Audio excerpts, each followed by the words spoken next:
Hello, everyone. Thank you for coming. We'll let some people populate in. Really exciting to have you all today.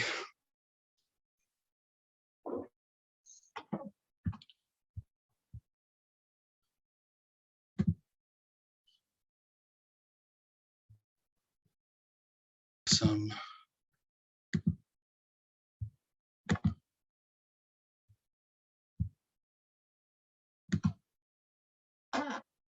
great.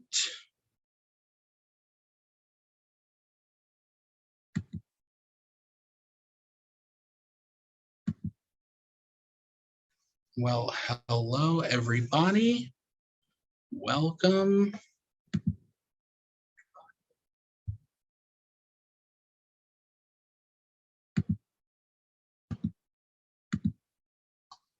All right. So I guess that we can get started. Hi, my name is William Solar. I'm the Education and Programs Coordinator here at the Houston Center for Contemporary Craft. The Houston Center for Contemporary Craft has been around for about 20 years, focusing on bringing contemporary craft to Houston and beyond. This is a part of our Resident Artists program. We have a residency program for artists that runs throughout the year for residencies for people all around the world. But what's so exciting about this last one for this set of residents from this last cohort, they're both Houston-based artists at the moment, one born in Houston, one a transplant from San Antonio. We're really happy to have both of them here today. We're going to start with Ian Gerson.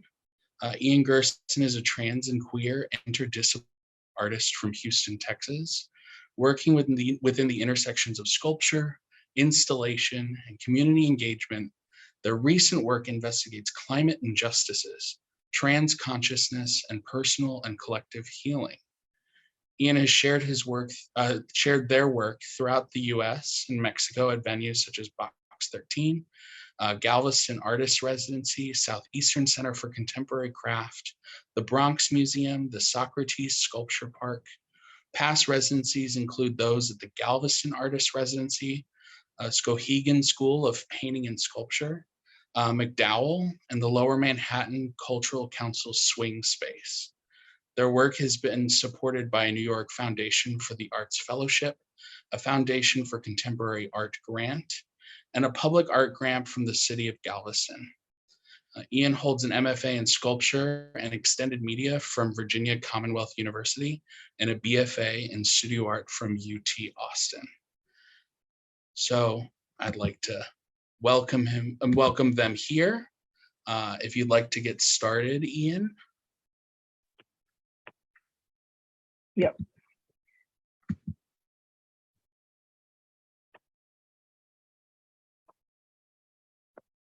Okay. All right.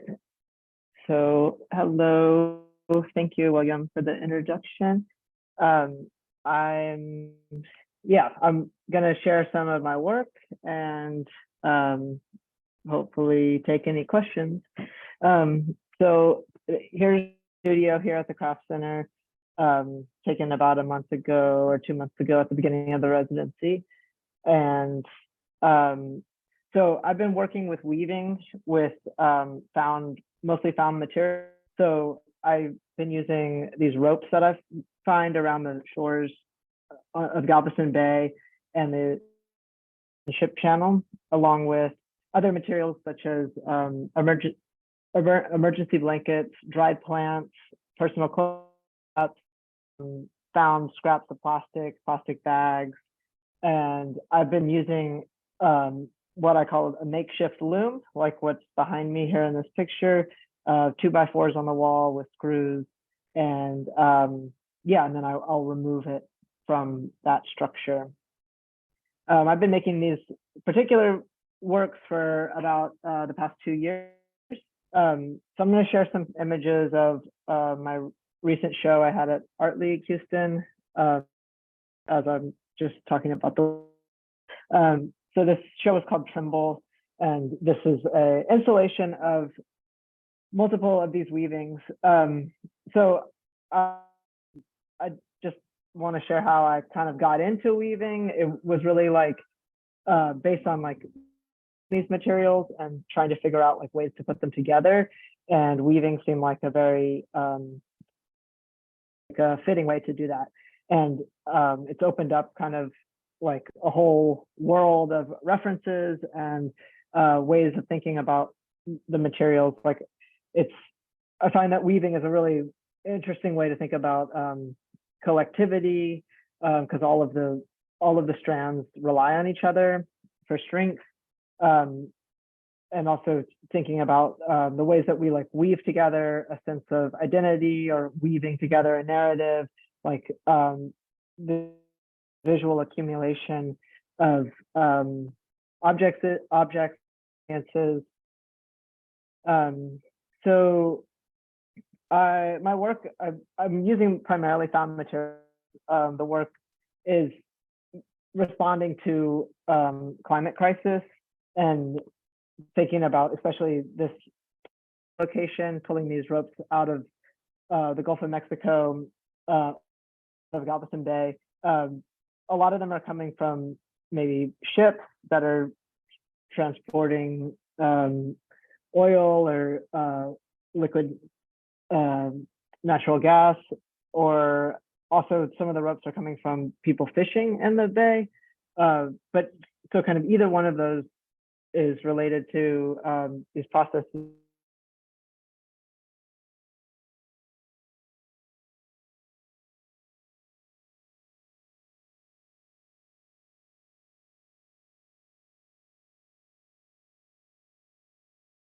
And yeah, the impact of trash in our waterways, or yeah, on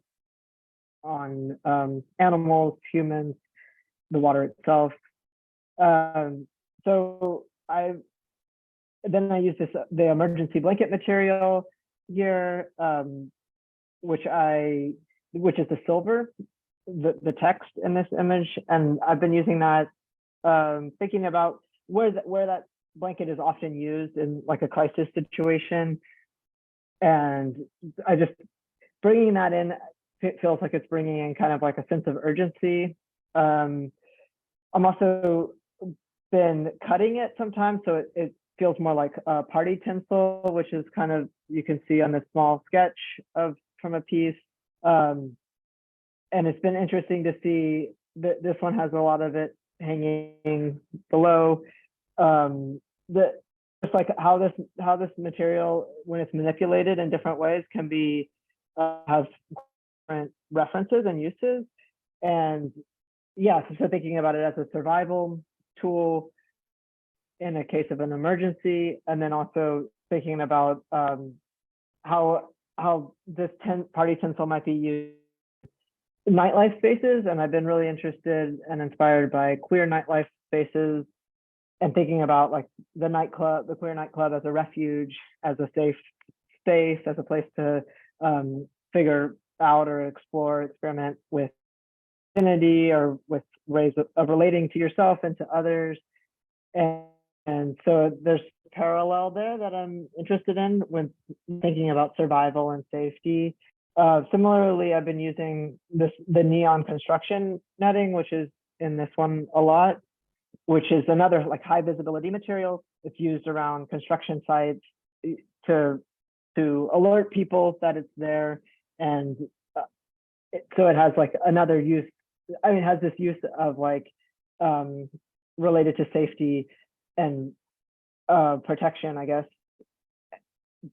Whereas, and it also has a relationship to mesh, or like clubwear, which is what like I've been using this mesh that I'll dye different neon colors.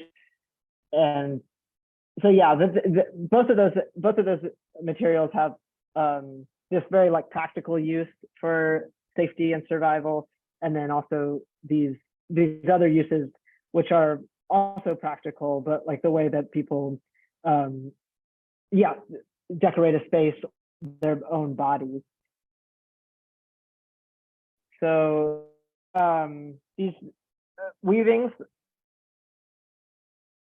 slightly change over time as they're hung, and I'm pretty interested to see that process. And that's been something to like learn as I go, kind of, and then also like learn how to manipulate that, and also just to I kind of embrace the fact that they shift and change over time. Part of what I'm out with the work is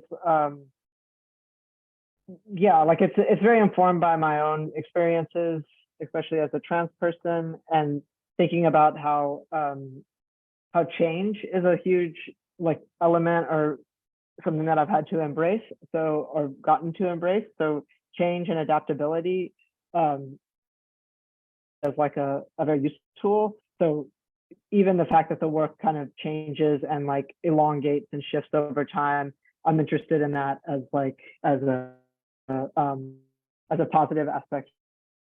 This piece of loom, and there was two of them in the gallery space, and this kind of references the way that I make some of the work by pulling the tension between these different 2x4s with screws on it. This piece is interesting too because it kind of shifts as the viewer walks around it. I'm interested in that idea as a relationship to also to identity or to trans identity, just thinking about like what somebody sees from a certain angle might be different from what somebody else sees from that angle or a different angle, or just how like yeah, how our perspective based on the context or based on what information we have, or like ability to name something or see something. So that the way that it kind of changes based on where you are is something that I'm really interested in. Here's just some close-ups. Yeah, so yeah, I mean, I'm really drawn to these materials that are otherwise discarded. It brings attention to their past uses, but also just to the fact of like celebrating or centering something that's been discarded or pushed away. There's like a politics to that. Yeah, so I use almost all found materials and trash materials, also like as a way just to kind of thrive in a way on the excesses of capitalism.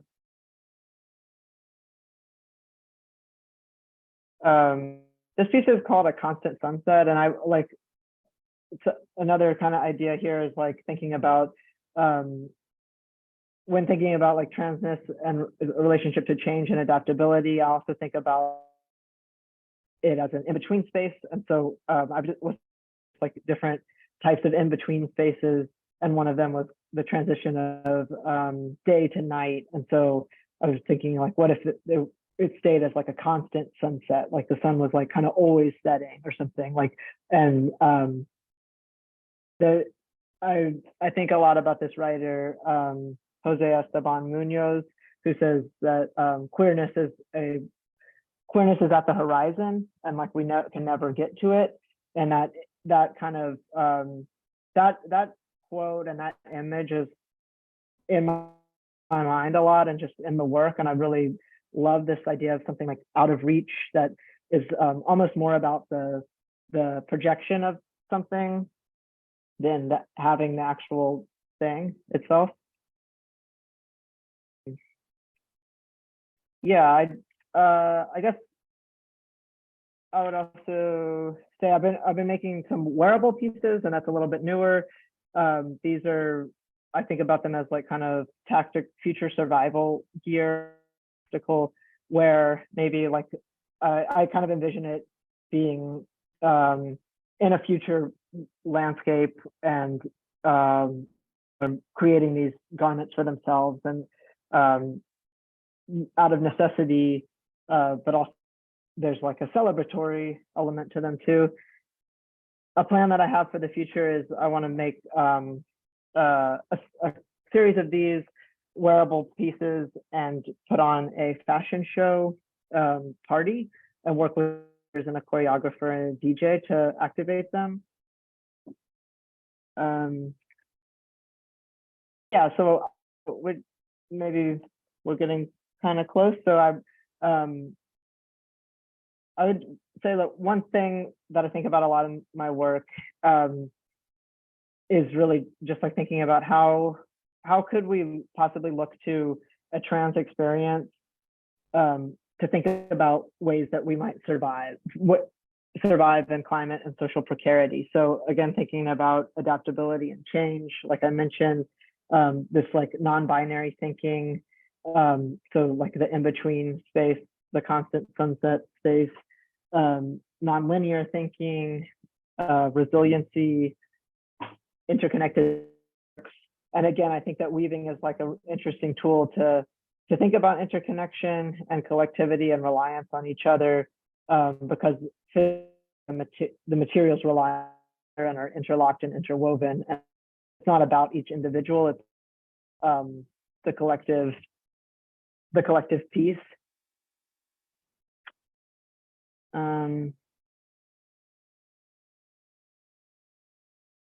Yeah, these are just some work from a show that I had last year. I think I'm just gonna go ahead a little bit, show just some studio shots. So this is my studio now in the craft center, and yeah, some like works in progress.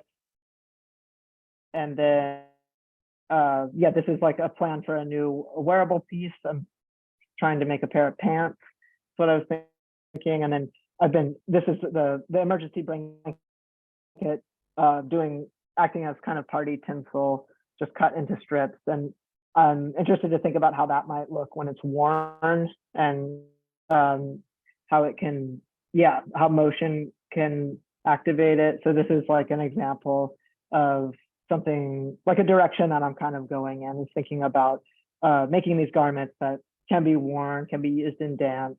And yeah, so I'm going to stop sharing now and pass it off to Lupe.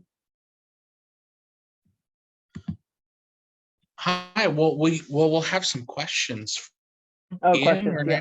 not getting rid of you quite yet. Thank you so much for all of that information. I think that some really beautiful things to how, you know, the discarding things of water, you know, washing back up is a really interesting framework of what it means to change, to you know, and to adapt and to evolve, both in from a trans perspective as well as a environmental one. So it really creates some wonderful interactions. A question that I have for you is, where is that? Where do we find where do you find the line when exploring your work between viewing something as this object, as this weaving, or viewing it as installation art, right? Where do we find that ebb and flow within that? Yeah, I think, well, I kind of quickly went through some slides at the end, but there was an installation piece. I guess maybe I could just show it really quickly. Absolutely. Okay. Yeah. Oh, where is? Wait. I don't know where my. Well, yeah, that's okay. Well, here we go. Yeah, so I have done installations before, and also what I think of as more object-based work. And I'm going to show some images of an installation, and then also kind of like how that, yeah, so this is an installation that I did in Galveston, and I actually, yeah, I think of the entire space as one piece, but I also think that it can exist in different iterations. I'm like, yeah, I'm kind of, sometimes I kind of recycle things, and I mean, maybe thinking like how things fall into going off the metaphor, thinking about the water, like fall into the water and kind of like get hit by and come back on the shore, have a different form. Like there are elements like within this installation that I have cycled in my own, like taken apart from here and shifted and then put them in a different context. But yeah, I do, while I think of this installation, there are specific pieces that can exist on their own here. And how I think about, yeah, I think a show more straightforward like this one with discrete objects, I still do think about them in relationship to each other as a collection too. So I guess, yeah, there's really both. Recently, my work has been more of this just individual objects, I would say, although I have made before, and I'm interested to get into that too, actually, because I think I'm doing both things, and I think the installation component is really something that really drives me, or like I really get excited about that. Like even the constant sunset piece that I was talking about earlier is, it's a site installation, but it is its own, but it kind of envelops the viewer, and it relies on the architecture of the space. So that's why I think of that as like installation piece. But, yeah. That's fascinating. How much of your practice is gathering materials? You mentioned, of course, how almost all materials are scavenged or collected, aren't they? Mm-hmm. Yeah, I would say I kind of go in and out of phases. Like right now, I haven't been putting as much energy or time into gathering.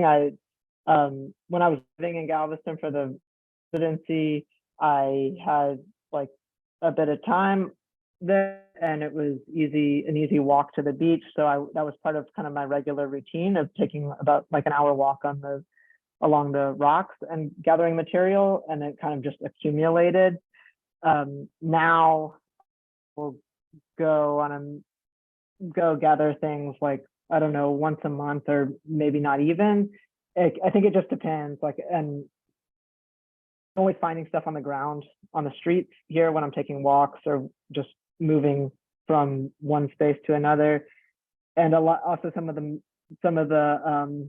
materials that I use are actually like recycled, my personal discards, like from altering my clothes, scraps from that. So I just hang on to a lot of stuff, but I would in out of phases. Like right now, it's been more in the studio making, but like it'll probably, yeah, just keep the water thing go, ebb and flow, and then I'll need to go shopping at the beach again. That's good. And then I guess my last question is, what's for you after you leave your residency here in the next 2 weeks? Yeah.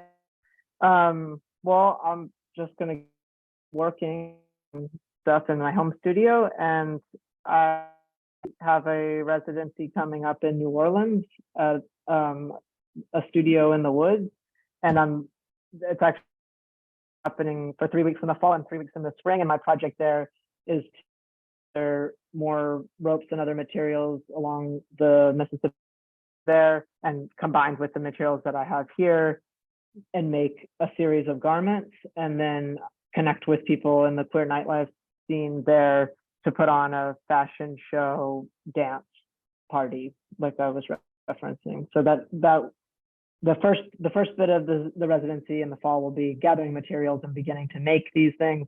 I'll come back here, continue to make them, and then go back in the spring and put this event on. That's and thank you again so much for for giving your talk with us today. We're going to move on now. Guadalupe Hernandez.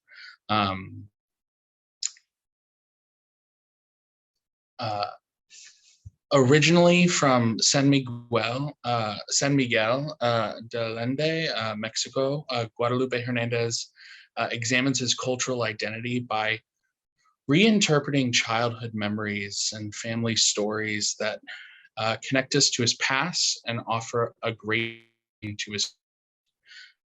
Lupe earned his BFA and MFA from Houston Baptist University in 2021.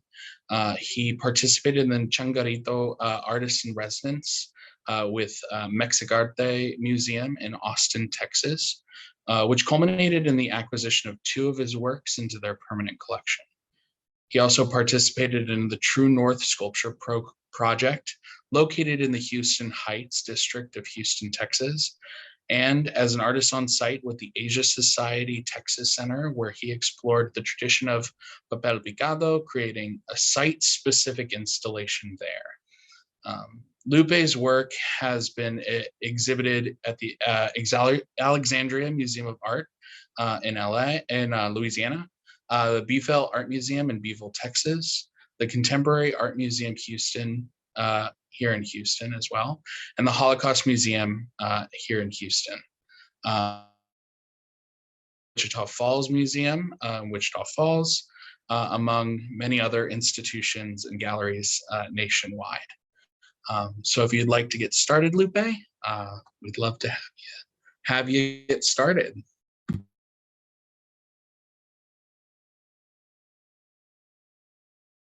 Okay, so first off, I just want to thank you so much for the introduction.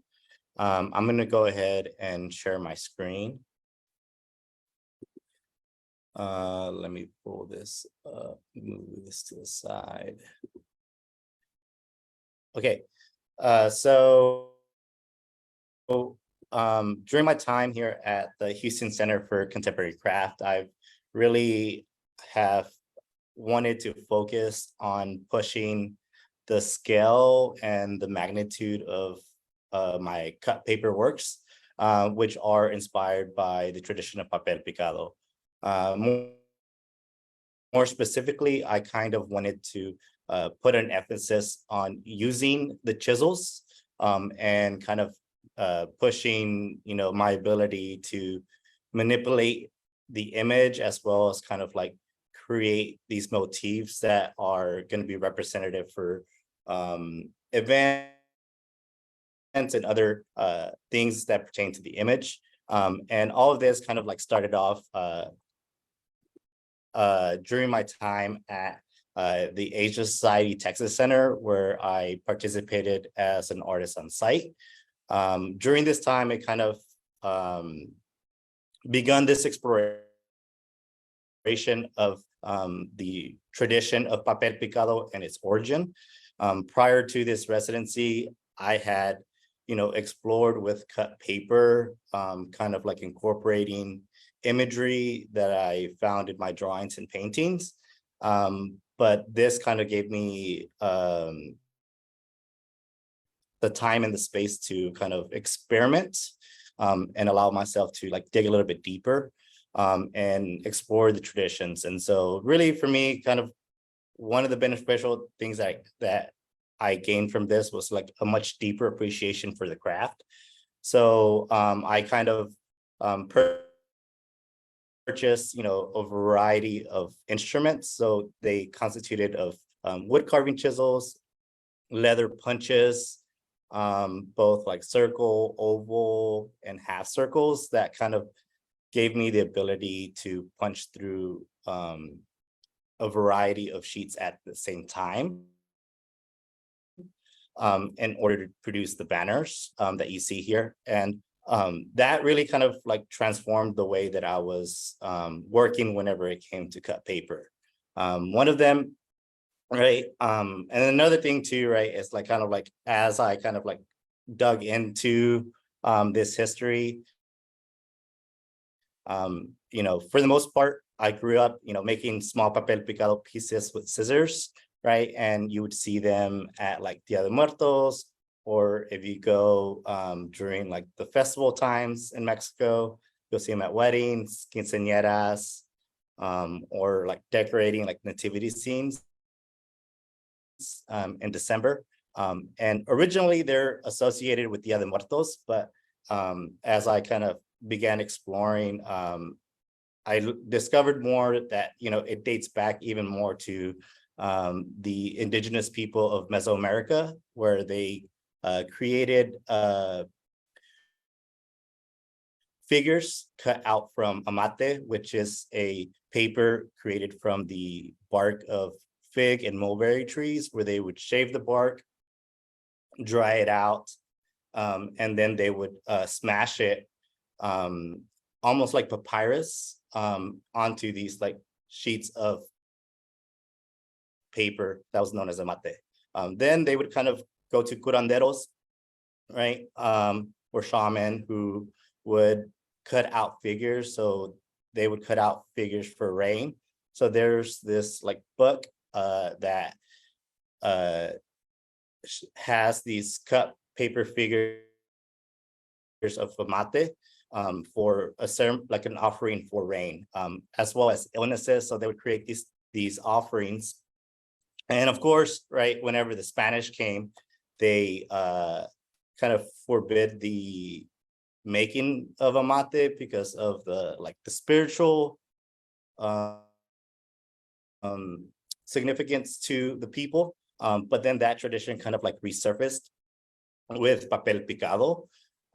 Artisans in San Salvador kind of adopted the use of tissue paper because of like its cheap availability,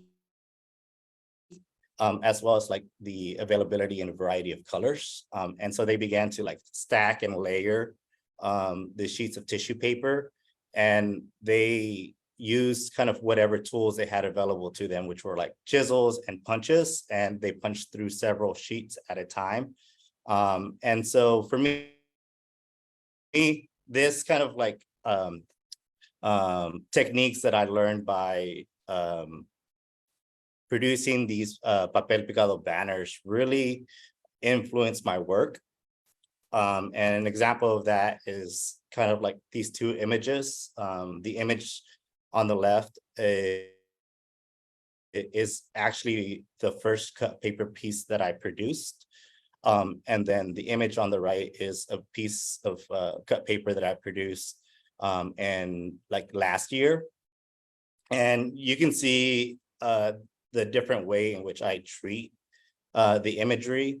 On the image on the left, I was using this paper by Canson that's called Canson Colorline. It was basically cardstock paper, but it was like archival. And I treated the image very much like a silk screen. But then whenever I moved over to the use of Lakota paper and Kozo paper, which is like a fiber-based paper, that's much easier to cut. I ended up making the imagery much more intricate. And because I was using the chisels and the punches, I was to also begin incorporating some of those motifs that are, prominent in papel picado. Now, as to like what I've been doing in the studio here at Craft Center, I've been kind of like exploring this body of work centered around my parents. This is kind of like an homage to my parents for the sacrifices they did to provide me and my brothers with opportunities they'd never had.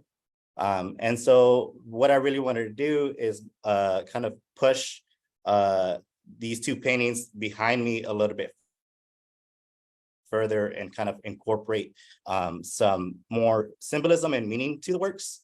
And so for these, I really drew inspiration by this other type of like papel picado that is these like long hanging banners, kind of like the image on the left.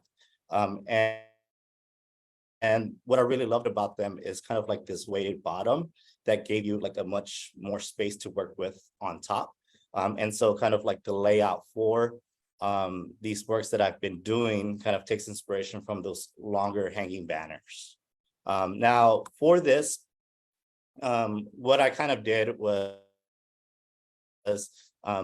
another thing that I wanted to do with this body of work was use the chisels a lot more. So the image on the left is a previous iteration of this work, where the entirety of the border, so the gridded pattern here, as well as the scalloped edges, were produced only with chisels. And then the portrait itself was done with X-Acto blades. And I wanted to produce that image again using only chisels. So kind of like in order to do that, I created kind of like a template, which is pretty common for papel picado. There's usually some sort of template that provides you with the guide. And I inserted kind of the previous cut paper piece into the center. And then on the outside, I began to incorporate designs onto the grid pertaining to the imagery that I was doing. So the one with my mother kind of incorporated the use of like tomatoes and jalapeno peppers, because a lot of the labor that she took on was having to deal with restaurants and kitchens. And then the image of my dad incorporated the use of trowels and shovels, right? Because a lot of the labor my dad did had to do with construction. And also for these, kind of like the scale got pushed a lot bigger. For these are essentially 3 times the size of anything else I've worked in. And these are measured about 6 feet by 3 feet. And you can see how like on top of the pattern that I've produced, I kind of draw out these designs on there so I can follow along with the chisels. And then these designs themselves, right, that I've incorporated of the vines, they're almost kind of inspired by illuminated manuscripts. Once again, modern day papel picado really is like a result of Catholicism and forcing indigenous people to convert. But also there's something beautiful about illuminated manuscripts, that it's a labor of time and appreciation. And for these works, my parents worked very labor-intensive jobs. And so I wanted to also mirror that labor and that repetitive action throughout these works. And so I incorporated those with the tools and the objects of their labor. And then another thing too that I'm like really excited about this body of work is kind of like the inclusion of text into my work. Previously, working at a smaller scale, it's a lot harder to do text with the chisels. And for these works, I was able to incorporate them in there. And so the text reads con cariño, which translates to with love or with care. Kind of like reiterating kind of like all these sacrifices that my parents took on and bore for us. And also, right, for me too, is kind of like whenever it comes to my work, kind of like the way that the titles that I put on my work, and the text itself is actual significance as well. I've first began by giving my works titles for the places, because a lot of the paintings and a lot of works dealt with places of my childhood. So Mercado San Juan, right? It just felt right, put it in Spanish.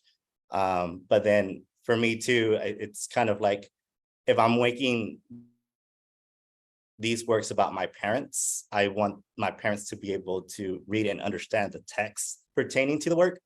So I wanted it to be specifically in Spanish, so my parents are able to read the work in its entirety, in its intention. And then finally, kind of like the thing that I'm most excited to, right, is the whole purpose of me working with the chisels and putting kind of like all that labor is I really want to kind of move closer to the source material, which is papel picado, which is the symbolism of when on the altar for Dia de Muertos. And with these works that I'm producing here, I have the intention of displaying them unframed. And so there's almost kind of like this interaction that happens with the people as they walk by, kind of like the after draft kind of moves the works, as well as kind of like the light playing with the works as well, and the projection of those shadows. And then currently the last couple things, right, is currently I'm kind of working on these accompanying pieces that are going to have objects and tools pertaining to the labor of my parents. And so that's kind of what I've been working on. Feel free to, follow up with some questions, and I'll go ahead and stop sharing my screen.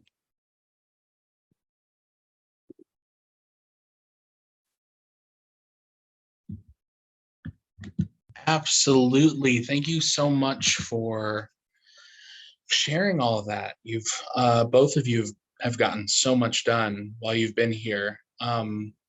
Because both of you have been at the end of our residency cycle, both here for 3 months. How has this space, this kind of designated space, changed the possibility of working at such a larger scale? Yeah, I think that's probably kind of like been my favorite part. With the cut paper, I've kind of, prior to this experience, I had been limited to the size of my drafting table, right? So kind of like the 25 by 35 size was kind of like as large as I could go. And then another thing too was that was kind of like the largest I could find. The kozo paper, which is the Japanese fiber-based paper, was the 25 by 35. So by being in the space, I was able to like stitch together 3 sheets of kozo paper to produce a larger work. And then also just being able to like move in these big old tables so I can move around the table and work on it systematically. It's been amazing. Yeah, I mean, it's been amazing to watch you work on it, hammering at it all the way, day in, day out. And of course, we have these beautiful paintings behind you as well that are very clearly the inspiration for those papel picados. How has been that translation? How has that transition been? And that translation of painting into papel picado created something so different, or at least that feels so different. Yeah, for me, I feel now that like the painting is almost now like a part of my process. The painting and the drawings essentially allow me to kind of become familiar with the figure. Because when it comes to the cut paper, I'm essentially reducing the image to like the bare essentials of like dark and shadow, positive and negative space. But the painting kind of gives me time to think of what symbolism I want to incorporate into the papel picado.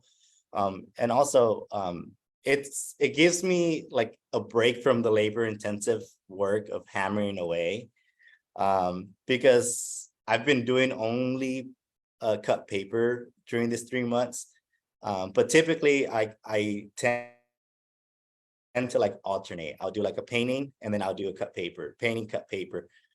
Just because like it's physically exhausting to be standing up and hammering away. Also, thank you to everybody at the craft center, because I know that the hammering has been extremely loud and y'all have been real troopers about it. And so, Hey, we're used to Houston construction as people, you know, we're used to the sounds. And I think that it's also a really great point to also reiterate again, as you're talking about the physical labor, about how this work is so much about your parents' physical labor for you, and how this space, especially working in this work, especially with its size, has made that love and that care, as you know, laborious in a similar way, you know.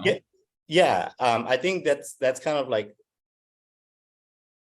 I wanted the labor to be at the focus, because if I'm honest, right, I could have done it with the X-Acto blade and it would have been like a third of the time to produce these works. But for me, it's just, my parents did this like repetitive labor and I wanted it. It was almost like an homage to them. And so I almost performative of me just laboring away 8 hours a day and then going home, coming back 8 hours a day and then going home.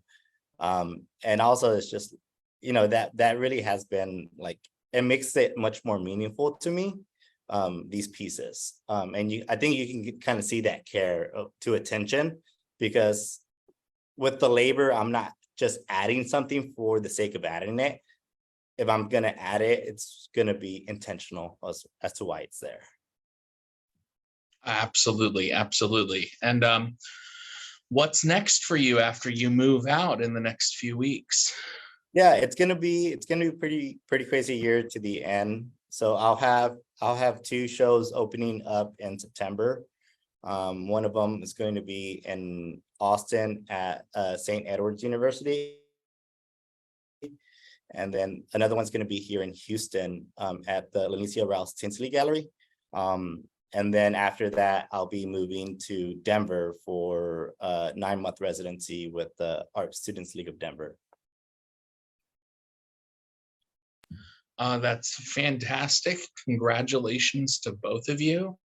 I want to extend, you know, my gratitude and thanks for being here for the last few months. These two is along Lupe and Ian, along with Juan, another one of our resident artists. Their last 2 weeks are these next coming 2 weeks in August. So please definitely come by, see them, see their work in person. It's really both of them, all 3 of them, breathtaking, but especially these 2. So thank you so much, Ian and Lupe. I think we'll be signing off now. Thank you.